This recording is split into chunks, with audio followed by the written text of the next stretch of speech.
The Greek playwright Sophocles wrote, "One word frees us of all the weight and pain of life. The word is love."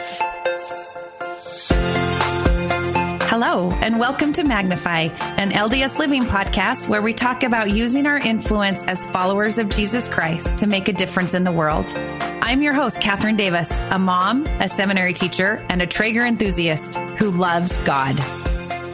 Today, we're digging into how to love no matter what. How to love the friend who says something hurtful about you, the sister-in-law who leaves you out, the ward member who let you know your child is annoying, the coworker who puts you down in the meeting. Who is that someone who is hard for you to love?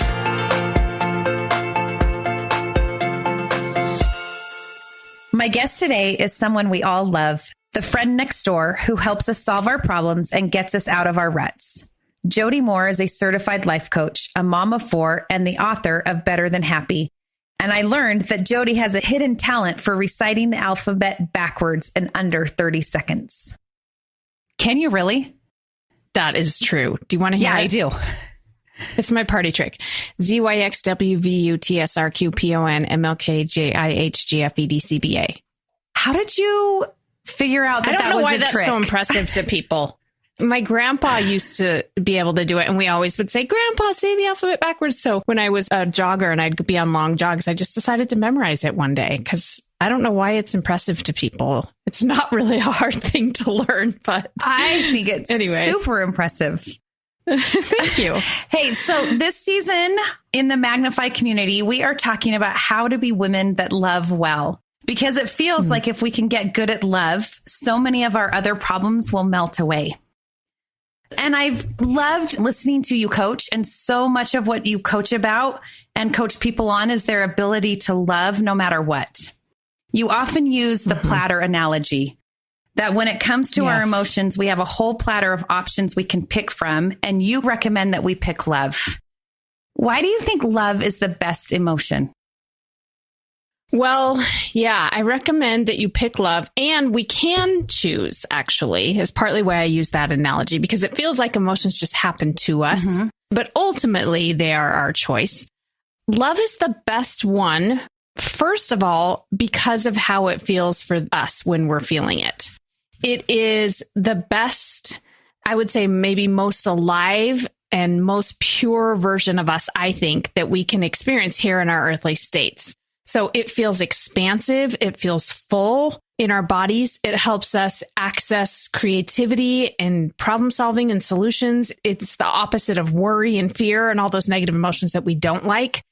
And it helps you, be better to yourself and make your own life better, but also then show up better and contribute better in the world. So I can't think of another emotion that is as powerful and as useful as love. So if it's so powerful and so useful, why don't we pick it more?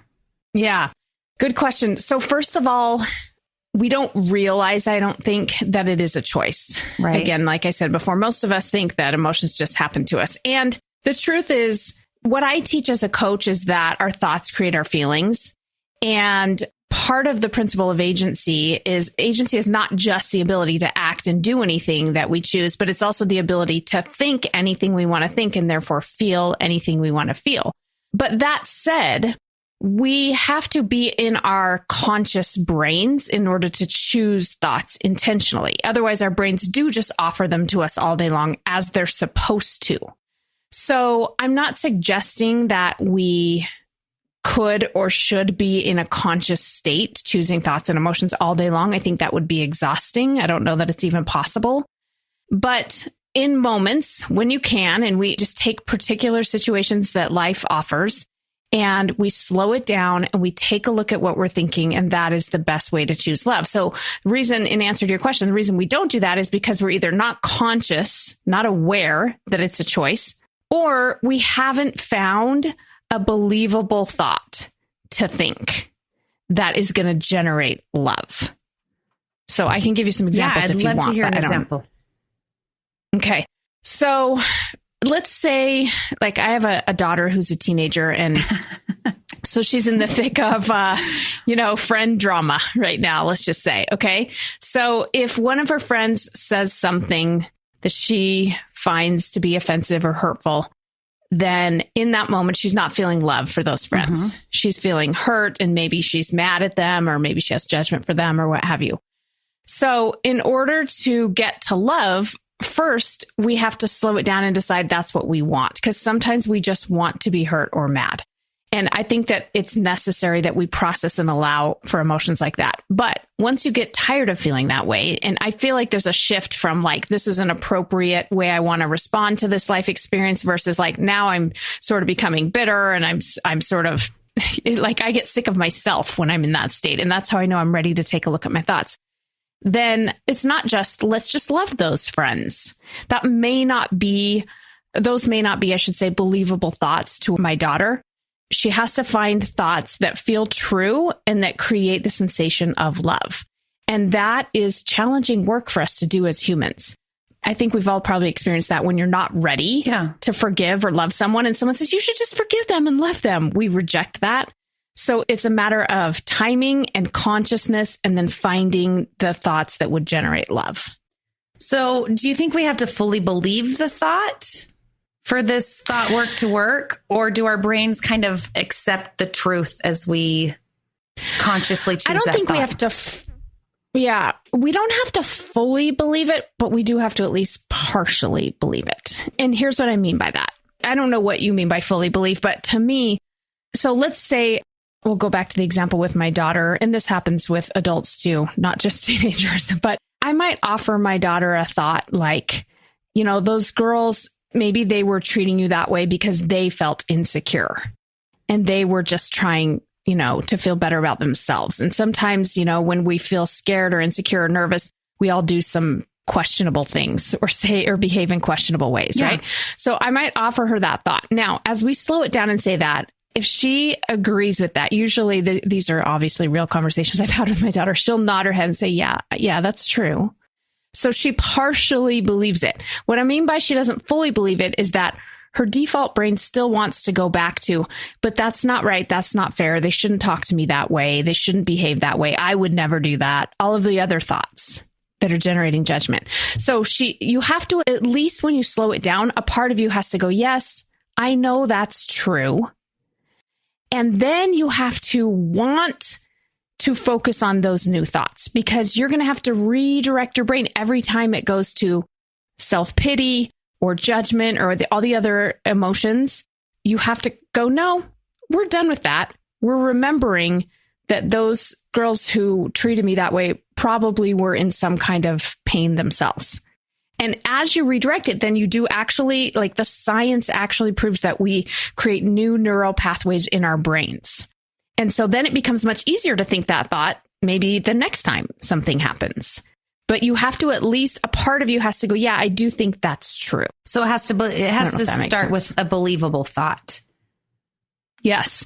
A believable thought that makes you feel something closer to love. Okay. Like even just compassion or empathy or understanding is pointed in the direction of love. And that's the direction we want to go. Okay, I love that. And I love in your book, you share a quote from Elder Joseph B. Wirthlin. And I love this quote. He said, the gospel of Jesus Christ is a gospel of transformation. It takes us as men and women of the earth and refines us into men and women for the eternities. The means of this refinement is our Christlike love.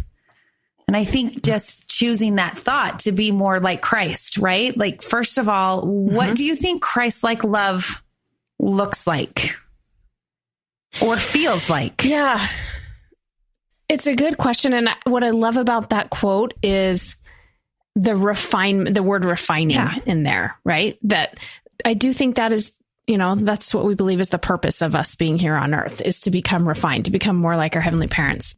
And, people do some pretty terrible things in this world.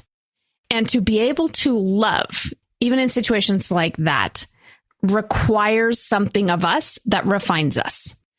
And so I think Christ-like love looks like how Jesus Christ lived his life, right? It looks like forgiveness. It looks like not holding a grudge. It looks like understanding that hurt people, and that everyone is worthy of love, and that we don't know what anybody's circumstances are or what experiences they may have had that have wired their brains the way that they are, or what education or lack thereof, or love in their lives or lack thereof. We just don't know. And so I think it looks like giving everyone the benefit of the doubt.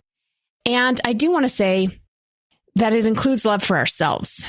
One of the things I learned at coach training that has been so amazing is when a client starts telling me about a situation in their lives, a problem, I am trained to love everyone in the story.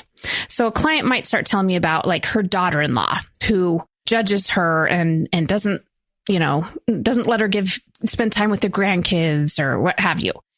I love my client as she's telling me this story. I love the grandkids and I love the daughter-in-law. And I'm not able to do this all the time. I'm still a human. But when I'm coaching, I turn on that part of my brain that just knows everyone in the story is lovable. And everybody has emotions driving them, thoughts driving them, and everybody's doing the best they can. And sometimes our best is pretty terrible. And I think Christ was perfect at understanding that. He could love everyone in the story all the time. And sometimes loving the people in the story means having boundaries and protecting them and saying no. So I want to be clear about that, because sometimes people misunderstand when I say love everyone that I'm saying let people take advantage of you or mistreat you. That's not what I'm saying at all. We got to love everyone in the story. And that's the goal in the end. And that's how developing Christ-like love can refine us. Yeah, because in order to do that, it requires that we overcome what we call the natural man, or that fear-based part of us, that we learn to manage that part of us. We don't let that part of us drive and get out of hand. We step in and go, okay, it's all right. Here's how we're going to think about this. And here's what we're going to do next. And the process of being able to, I think, overcome that human natural man part of us is, I think, what refines us in the end. And I think it's really interesting that you just pointed out that it starts with us, right? That Christ-like love, we have to be able to love us the way Christ does. And that's hard. That's kind of a hard place to get to. It is a hard place to get to. And I find that for a lot of people, loving themselves is harder than loving other people. Yeah. Sometimes I see it be the opposite, but either way, remembering that we're all equal and that our lovability doesn't change. We're all lovable, right? 100% lovable. There's nothing, Catherine, that you or I could do that would make us less worthy of love, or that would increase and make us more lovable, more worthy of love. We are all 100% complete. We're children of heavenly parents. That part's a done deal. So the question becomes, okay, then why is it that some people are really annoying, or some people are harming other people or are dishonest or what have you? How can we say they're all lovable? They are all lovable. It's just our ability to love one another is the work of our lifetime, to increase the ability to love one another. And you can love someone and say no. You can love someone and choose to never even see them if that person is really harmful or toxic. And it kind of reminds me of that quote from Elder Worthland, right? That the more we can develop love, we can become women for the eternities. And what does that look like? Like to be able to love and to choose love and create love. I think that's something that I have really been drawn to in your book. There was a part that talked about like being able to create love. And that I was reading a lot about from the gospel topic essays, our heavenly parents. And I read something that each person is a beloved spirit, son or daughter of heavenly parents. And as such, each has a divine nature and destiny. And I believe that part of our inherited divine nature is the desire to create, right? I think that's inherent. That's part of our nature. And that desire comes from heavenly parents, this desire to create. And I've always thought of myself as not a creative person because I'm not crafty. And so I thought I'm not creative. And as I've studied more and read your book, I've really thought about, can I create love? And is that part of my divine inheritance from my heavenly parents? And what does that look like to be able to create love? It's such a good question. And I completely agree with you. I think that kind of like when you asked me in the beginning, why is love the best emotion? God is love. We understand, and that God and Christ and our heavenly parents are perfect at loving. We are, as you said, their spirit children, which means we are love also, right? Like I think about my mom has naturally curly hair and I got naturally curly hair from her. And our heavenly parents are loving beings. They are the essence of love. Therefore, we have at least some of that, if not maybe a lot of that within us. And so when we quiet the fear and the insecurity and the blame and all of that, which is a natural part of our human experience, but when we can quiet it and sort of like sift through all that, what is left over is love, us at our most pure state. That's why I'm always teaching people, no, love your daughter-in-law for your sake. Because love is an emotion that you will feel in your body, and it feels so good. There's just something so true and pure and expansive about it. And so if you're going to be mad at your daughter-in-law or your husband or whoever it is, you're going to punish you by feeling something negative. Now, it just so happens that also when you're loving people, you show up in a way that they happen to prefer also. Yeah. But first and foremost, do it for you. And I know some people struggle when I teach that because they don't like the idea of us being selfish. But I think that it is self-serving and other-serving to choose love in the end. And the idea, not only choosing love, but that we can create it. Right? Like that we have that divine ability to create love. To me, that just is so exciting and empowering.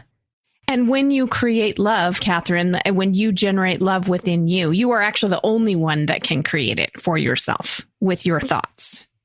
And when you create that, you will also, there's sort of that internal creation of emotions.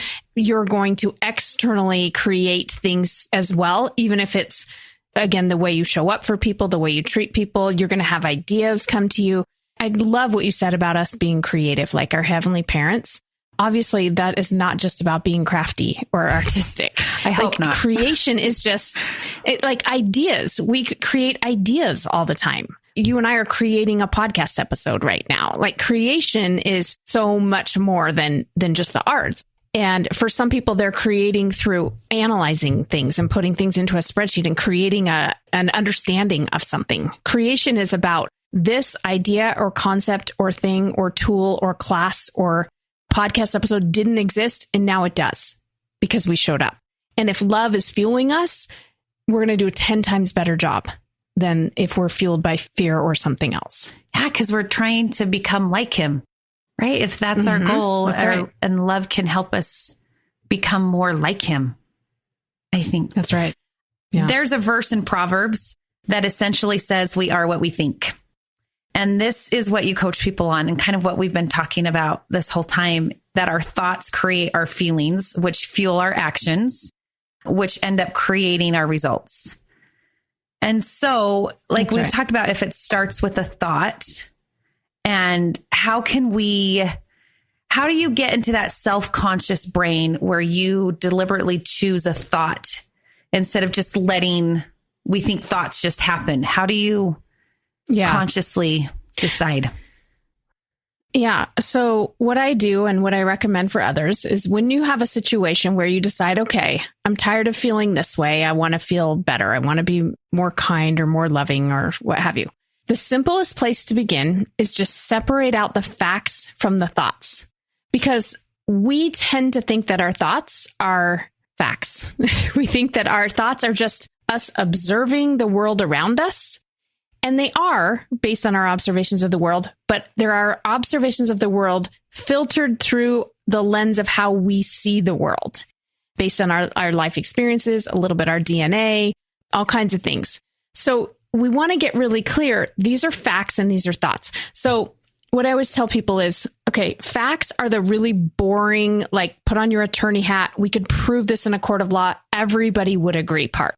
Thoughts are the more exciting, opinionated, subjective part. So for example, yesterday I was coaching a woman whose son was going to serve a mission.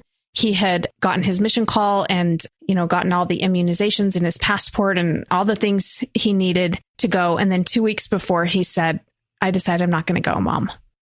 And so she was telling me this story, and she's telling me a lot of thoughts, right? That she thinks are her observation. For example, he wants nothing to do with his dad and I now. He's really unhappy. He's feeling really lost, and he's not open to anything that we have to say. And I just always really, really wanted him to serve a mission because I think it would help him mature and grow up. And it's just really disappointing that he's not going.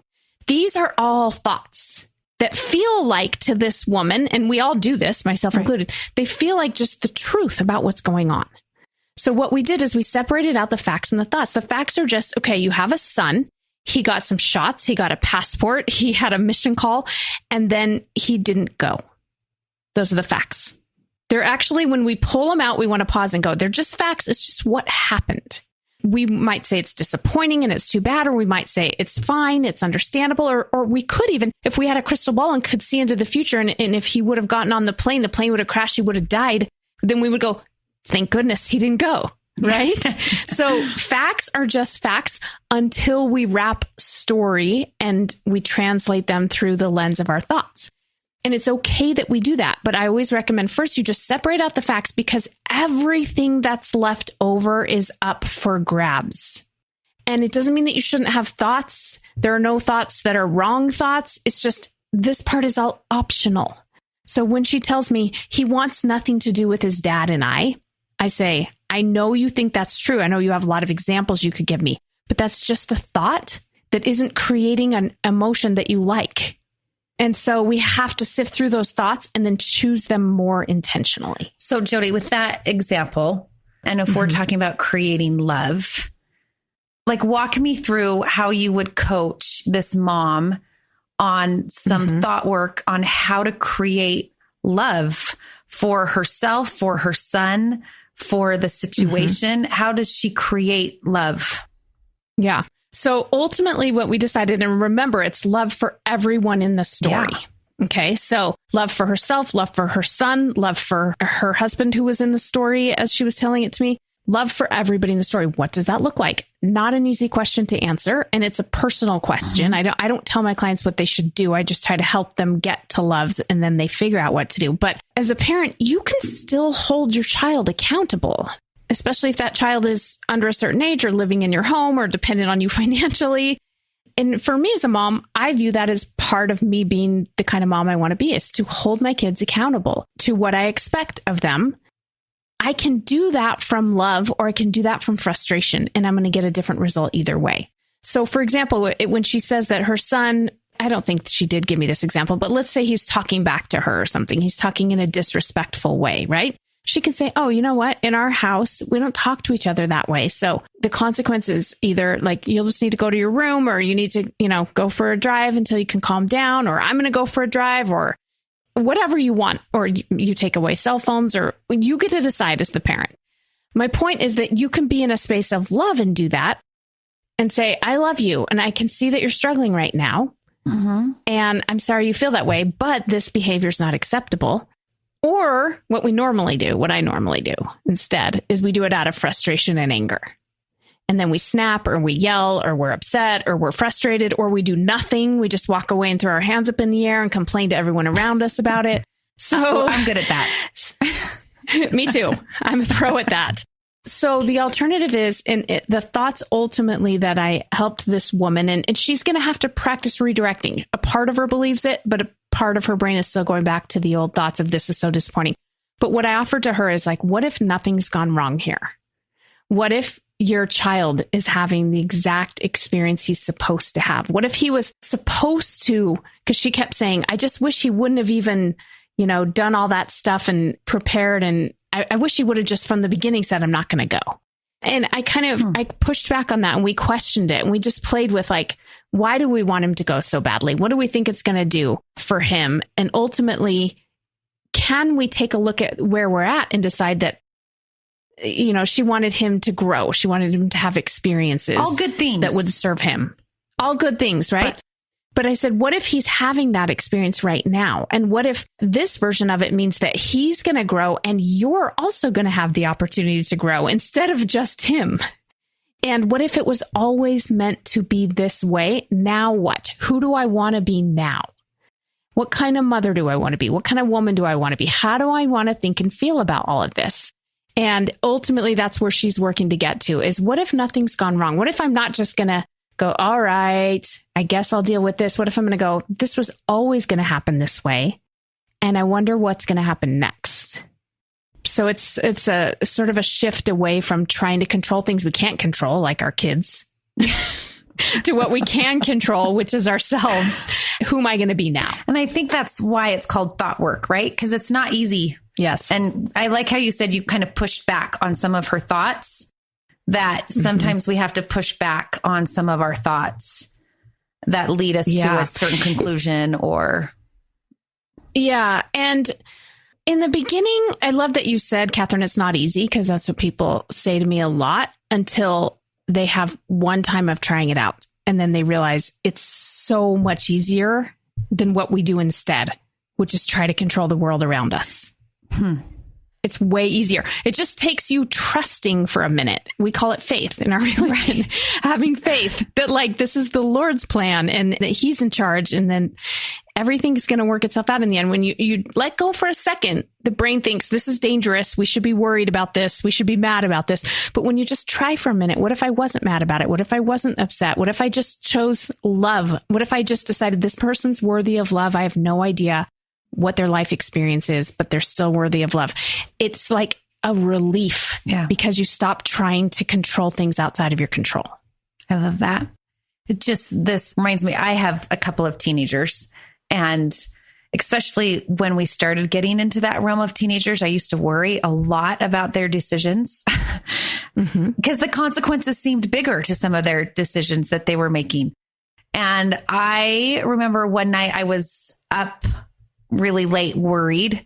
And I just had this really distinct feeling that God wasn't worried. God's not worried about my kids. So why am I? And if I can just let go and realize that he's in charge. So I try and hold on to that thought a lot. God's not worried. That's good. God's not worried. And that's what I love about the Spirit. I feel like for me, and all of us are individual, but I feel like what you described has happened for me too, where if I open myself up to wanting to let go of the worry or fear or judgment, the Spirit offers me thoughts, right? Like that thought that you were, wherever it came from, but like, I'm not worried. God's not worried. Why are you worried? It only takes one thought to redirect you away. And then again, you have to choose, because your brain probably tries to go back to worry sometimes, right? But if you choose to redirect it to that thought, you can get to peace. I love that. And I just hope that I can keep coming back there as a mom. And just thinking of you, of one of your clients that you were just coaching and helping her create love, right? Create love for herself, for her husband, for her situation, for her son. And it was just remind me of something you wrote in your book, which I think is really interesting. You wrote, we want people to be different so we can love them. But if they change for us, then we are not loving them. Tell me more about that. Isn't that crazy to think about? So, you know, traditionally, a lot of times with old school marriage therapy in the past, they would say, okay, so wife and husband, you guys aren't getting along. So why don't you tell each other what your needs are so the other person can meet them? Right. So if I tell my husband, listen, I really need you to compliment me regularly, and I need you to listen to me at the end of the day, and whatever, I might give him all my needs. And he might even say, okay, I can do that. I'm in. So now he's waking up in the morning going, I got to remember to compliment my wife. Let's see. What can I compliment her on? Oh, honey, I love how you made the bed this morning. Okay, I got to listen. It's the end of the day. Maybe I'm telling him about my day and his mind is elsewhere, or he's not interested in what I'm saying and he's trying to listen. He's pretending, bless his heart, on my behalf. He's trying to pretend to be who I am asking him to be so that I can give myself permission to feel validated. And we do this all the time. And there's nothing wrong with, I want to be clear, there's nothing wrong with making requests. In fact, I do it all the time. I tell my kids, like, you know what would help is if you said to me every day, you're the best mom in the whole world, Mom. Like I do make requests and I try to get people to behave in the way that I want them. And sometimes it even works. But I also know very clearly that now they're playing the game I asked them to play. And that if they don't, because this is what happens, right? And back to the marriage situation is maybe we say, yes, honey, I'm going to try to show up that way for you. And we're good at it for a little while. And then we just go back to being ourselves again, usually. Right. And now we're upset again. So what I tell people is make requests if you want, but don't hang your happiness and your emotions on whether or not they meet them. Because they may not. And even if they do, I've coached many couples in this situation who are like, well, she asked me to do this and now I'm doing it and she's still not happy. And she says, because you're not doing it right. Right? I can relate to this too. Like, no, I wanted you to do it my way. So ultimately, my way is the right way. My way is the right way. And those of us that have people pleasing issues too, right? We're pretending to be a certain way so that people will approve of us. Okay, but are they approving of you or are they approving of the version of you you're pretending to be? And there's a true connection that we can only get from a more authentic place. You just be you, I'll just be me. And who I'm trying to be isn't just someone that says every rotten thing that comes to my head either. Like I want to be nice and kind and polite, but I'm going to be me, you be you. I'm going to love me and I'm going to love you. And whatever you think of you or you think of me is none of my business. That's where the healthiest relationships are formed. So you just have to be careful about pretending or asking other people to pretend, because that does tend to keep the peace a little easier, but it keeps us on the surface. It doesn't create true connection until we can get real.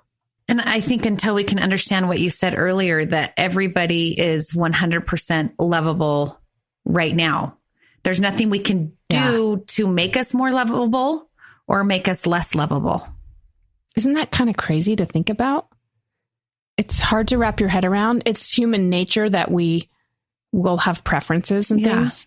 But it's just our value, our worthiness of love. We are worthy of love, every one of us, 100%. And I think, too, what would change in my relationships if I believe that, but I have to keep coming back to that, and how my relationships would change if I truly, really understood and felt that all the time. Here's another trick you can try. So whatever it is that you want the person to do, that you wish they did. Like, let me just think of an example off the top of my head. My 17-year-old to be nice. Okay, tell me about, let's do one of your examples. If your 17-year-old, what would we like him to say if he was nice? What would that sound like? Or what would he look like? Okay. So we can cut this out. I'll just tell you. No, no. From the very beginning, when I said that I was asked to host this podcast, and I just have had so much self-doubt. And even this morning, my 17-year-old is like, yeah, why you, Mom? Why you? You're going to be terrible. That's what he said as a joke, right? He said, but I just I'm like, okay. Josh, just tell me that I'm going to be good. Tell me that you're going to like it. Okay. And I want to hear yours as well. Okay, I'll tell you mine in a minute. But let's imagine that Josh said, Mom, you're going to be so good at that podcast. I'm so glad they asked you to do it. I can see why. You're going to be so good at it. Okay, what would you be thinking if he said that? Where's my son? Yeah, you'd be caught off guard. I would be caught off guard. But the part of you that wishes that he was that way. Here's the key. Everything we want is because of how we think it will make us feel. Okay. Yeah. So everything we don't want is because of how we think that it's making us feel. Your son saying, Mom, why you? Isn't making you feel bad. Right. It's your thought that's making you feel bad. You already have the thought, why me? I don't know if I'm going to be able to do this, whatever. You already have some self-doubt thoughts. He offers one to you. It just validates it and makes it feel more true for you. Right. So if he validated you or behaved the way that you wanted him to, if he was just like that all the time, right? And you didn't have the shock about it, what would you be thinking? Oh, I am good at it. I will be good at it. Oh, I will be good at it. And I don't. And did you know, Catherine, that you're allowed to believe that, whether your son says that to you or not? I love that. And that it's actually your job to believe in you. It's not your 17-year-old child's job. Thank heavens. That's true. Thank heavens, right? That I can create that. Yes. I love that. It's nobody else's job to believe in us but us. So that's a little hack that people can try is like, whatever it is that you wish they did or said or however they behaved, like wave the magic wand and pretend that we could make them behave that way. Now, what would you be thinking and feeling? Okay, that's all you truly seek. And that is available to you right now, no matter what. Right. I love that. So thanks, Jody. So fascinating. You're welcome. So tell me, you were going to give an example of was it your mother-in-law? Oh, no, my husband. So I was going to just use a husband example. Okay. So my husband and I, we run our business together and I have a lot of big ideas and he has his feet firmly planted on the ground, which is probably good for us. But I always think, you're slowing me down. You're holding me back. Like, I want to do this big thing. And initially, when I present a big idea to him, he'll say, well, we can't because of this, or this part will be challenging, or this part will probably be hard. It's like a bunch of no's. And I always get like, oh, why can't he just like jump on board? Yeah. So again, I just do the exact same exercise I did with you, right? Yeah. Like, okay, if he did say, oh, honey, that's a great idea. That's going to be awesome. Yeah, we're totally going to do that. Right? Which is what I would want him to say. Then what would I be thinking and feeling? I'd be thinking, I have really good ideas, first of all. And second of all, we're going to do this amazing thing in our business. I would give myself permission to believe that it's possible and that we can do it. Okay, that's all I'm seeking. Great. I'm just going to do that. I'm not going to wait for him to do it for me. I'm going to do it for me. It's sort of similar to your example. I love that. Yeah. I think it's interesting that sometimes, especially as we've been talking, that sometimes we think loving someone is a gift we get to bestow on them. That, I am going to give you my love and I'm going to love you despite this or, their behavior. But you think choosing love is for us, that it's not a gift we bestow on somebody else, but it's for us. Yeah. And it just so happens that the other person will probably prefer it also over how we behave, because we are experts at reading one another as human beings. I was just driving home from some errands today and noticing how even just turning, I was waiting to make a right-hand turn for the car coming from my left. And then I realized, oh, he has a stop sign and I don't. But just in that short interaction, I realized I could tell whether or not he's annoyed with me for not realizing I'm supposed to go, I have the right of way, or if he's just being kind and like, no, go ahead. It's you have the right of way. Like, we can just tell by little whether or not they do the wave, how quickly they take off in their car. We're literally experts at reading. And I don't even know that man. I've never even met him, right? So imagine the people we live with who we know very well. We're experts on reading one another. So I can tell when somebody is thinking kind thoughts about me or not, especially a family member or a close friend. Even if they try to hide it. That's why it feels like love is something we do for other people. But again, only because of what I make that mean. So let's say I can tell that one of my teenagers, I can tell they're annoyed with me. I mean, it's obvious with teenagers. Let's use my husband again. He might just try really hard to be nice to me, but I can tell he's annoyed. I can tell by eye contact or lack thereof, body language, just maybe avoiding conversations or short conversations, right? So that's not the hurtful part, though. The hurtful part is what I make it mean. If I make it mean, oh, I'm not a very good wife, I shouldn't have upset him, or poor me, I have to deal with this grumpy husband now.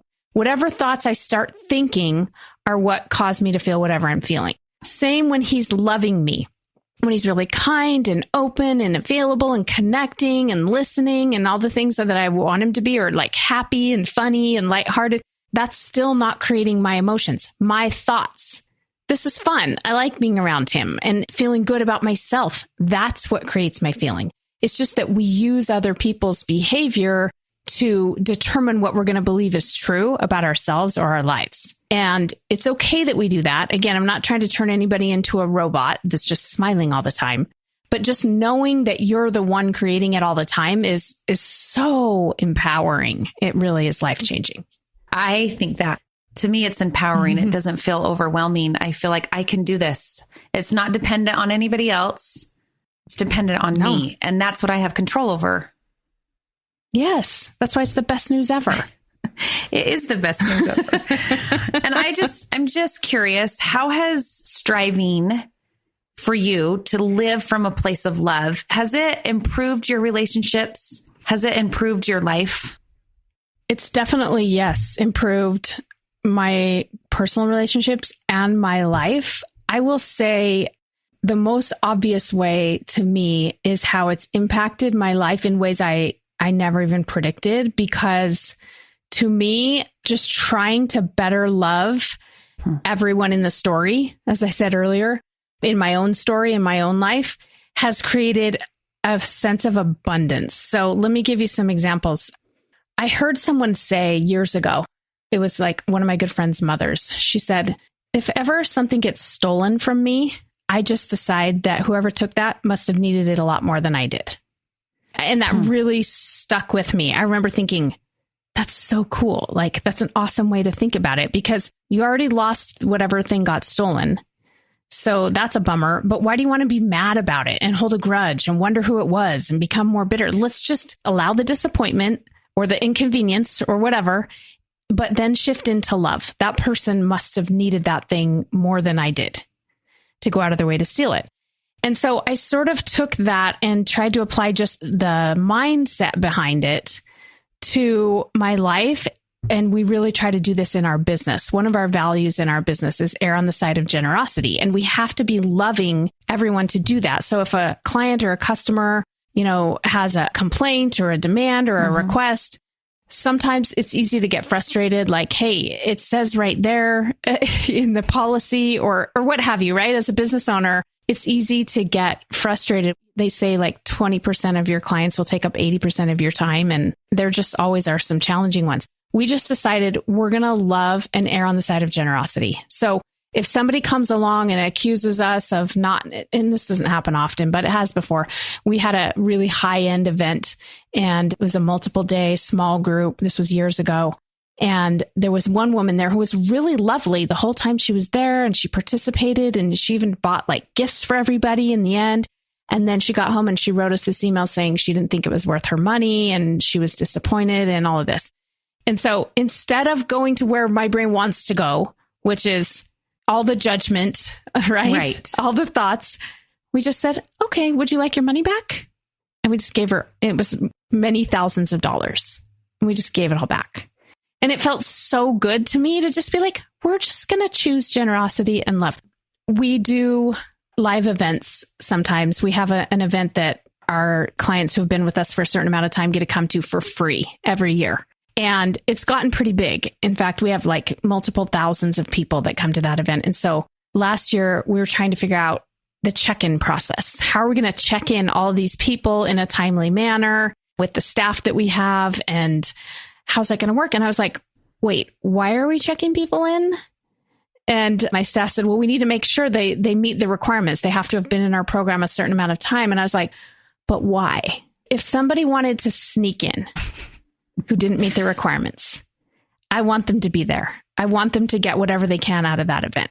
And so again, it requires that we go to love, and it creates abundance. Just this morning, I'm not trying to brag here. I'm just trying to illustrate like all of these things make my life easier, because to not have to go back and forth with a client, to not have to check in 2,000 people because one or two people might sneak in, it just makes my life so much easier. It's so much less to worry about. We had a mission president in Brazil reach out to us just this morning, or I think it was his wife, actually. My husband said his wife reached out and we have a missionary prep course that's part of our membership. And she said, I'd love to get this to all the missionaries in our mission here, but I know it's part of your program. How could we make that work? And my husband was like, are you okay if I just give it to them? I was like, yeah, just give it to them.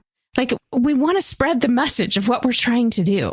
And the only reason I'm mostly good at being generous and abundant like that is because I trained myself to love people, to know that like anybody who's going to take advantage of us, I do have an attorney who's always like, now what about this? Someone might try to take advantage of that. I'm like, it's fine. It's fine. There's plenty to go around. And so it really has made my life so much easier. And then that abundance has come back to us in ways that I never could have predicted. I honestly think that it's part of the reason that our business is so successful, that we do so well. We are able to provide so well for our family. I just took my 2 younger kids yesterday to Build-A-Bear, which is like the most expensive teddy bear ever, right? Yeah, but you get to put a heart in it and kiss that heart. And the scent and and all of those things cost another $8 or whatever. So we're going through Build-A-Bear, my 2 younger kids, they're super excited. And, we get to the end and they have these ridiculously expensive teddy bears. And there's a girl in the store who was right behind us in the line. She was a teenager. She was really kind of awkward and shy, and she had like a kind of unique outfit on, and she was buying a bear. And it's unusual to see a teenager doing that. I don't know. I kind of got the idea that either like, sometimes I think in that situation, we're trying to get something from our childhood we didn't get, or maybe it's a great memory from our childhood that we're trying to relive, but she seemed like she was struggling in some way. And we got up to the counter to pay, and they rang up my kids all their ridiculous amounts of clothes and whatever stuff they had on their bears. And then I said to the girl behind me, "Here, let me just pay for yours." And I just grabbed it and threw it on the counter and had the lady ring it up. And it took a while because there were some tech glitches. And so then by the time I turned around again, the girl had tears streaming down her face. And she said, "Are you sure?" And I said, "Yeah." And I just gave her a hug, and then we ran out of the store. And I said to my little kids, "Did you guys see that girl?" And I said, "Did you see what just happened?" And I said, I don't know why. I just wanted to pay for her bear. And did you see how grateful she was? And I said, we're pretty blessed. We're really lucky that we can just go in to Build-A-Bear and get a bear. And many, many people don't have that life. So let's always be grateful, and let's always be generous, and let's always look for ways that we can help other people. And I'm trying to instill that in them. It's tough to do when they're as spoiled as my kids are. But that is what loving people has created the abundance in my life to be able to do things like that. I think that's so beautiful. What a powerful lesson, really, that if our ultimate goal is to become better and become like Jesus, then that can start with our thoughts. That can start with our ability to create love. And to create love in our lives, for our families, for our neighbors, for our community. And that if we can truly believe that, I think the power we can have is when we can create love. That's right. That's exactly right. It's the most amazing feeling. It's the only thing that matters in the end, is trying to get to that feeling more often. I love that, Jody. I want to wrap up our conversation with something you write in the book, because it speaks to the transformation that is possible when we try to live in love. You write, "We are more confident and empowered when we stay in a loving space. We are more effective at anything we are trying to accomplish. We have more courage, more wisdom, more solutions, and more patience. Love breeds goodness in us, and then we pass that goodness along through our actions. Love is truly us at our best." And that story, you just shared, that's such a great example of living at our best. Courage and compassion. And I think that's so beautiful. And none of us are good at doing it all the time. I want to say that I'm not always good at it. I have many instances where I fall short, but just thinking about it and striving to put the focus on who do I want to be? How do I be a more loving person versus what's wrong with everyone else in the world really does just shift your brain to find opportunities for it. So one of our Magnify guiding beliefs is that our small contributions can make a difference in our families and communities and the bigger world. So we like to end every episode with one small idea or action from the conversation that we can implement. So before we let you go, what is your small and simple suggestion for the week? I love this question. I would challenge everybody to just one time this week, do this game that I like to do in my head, which is when you're out in public, you've got to be somewhere where there are people around that you don't know. So that's probably going to be at the grocery store or something. Notice somebody who's struggling and write a compassionate story in your head. We don't know what the truth is, but for example, maybe you see somebody who's snapping at the clerk at the grocery store or something, right? Our natural tendency, or at least mine, is to go to judgment. He shouldn't be talking to her that way. That's so rude. Or maybe somebody cuts you off on the freeway, right? Yeah. And we immediately are like, ugh, how dare she?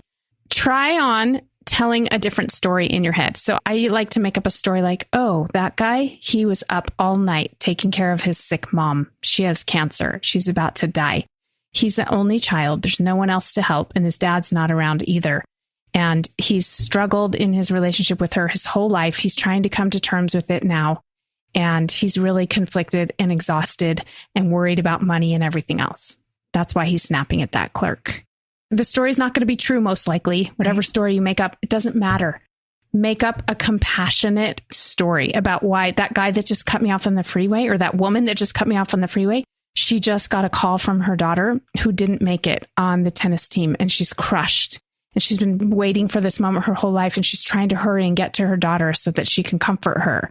Like, just make up a story that's not true and notice how your heart softens and notice how you become compassionate. Again, it doesn't mean allowing anyone to take advantage of you or harm you. But in small instances, we have to just become more forgiving of one another's shortcomings, because we certainly all have them. And even, I like how you said that before, even if we believe that story and that thought, our interaction is going to be different. Our response with that clerk or that person in front of us will be different. And we can create entirely that love. Different. And even though when I do this, even though I know my story is just made up and it's not true, there is a true story about why that person's acting out that way. And it is a story of pain and hurt and wrongdoing and all of that. So it's not a stretch. And you're right. Then that's when you say something like, whatever it looks like, we're all different. But sometimes it might mean stepping in and going, sir, can I cover the extra $5 they're arguing about with the coupon or what have you? Hey, sir, let me get that. I want to get it for you. Or whatever it is. You're right. We show up differently. We add more love to the world. And that is a very good thing. Jody, thank you so much for being here and helping us think about love a little differently. I just am walking away with so much empowerment that I can create a life filled with love. And that I get to create that with my thoughts. So thank you for spending some time with us. Anytime. Thanks for having me, Catherine. You're awesome. And if you want to be better than happy, I highly recommend Jody's book. Jody is a face you'll see around the Magnify community this season. She's going to help us get good at love. So join us over on Instagram at Magnify Community. And of course, subscribe and listen to the Magnify podcast wherever you get your shows. Thanks for being here, and let's do it again next week.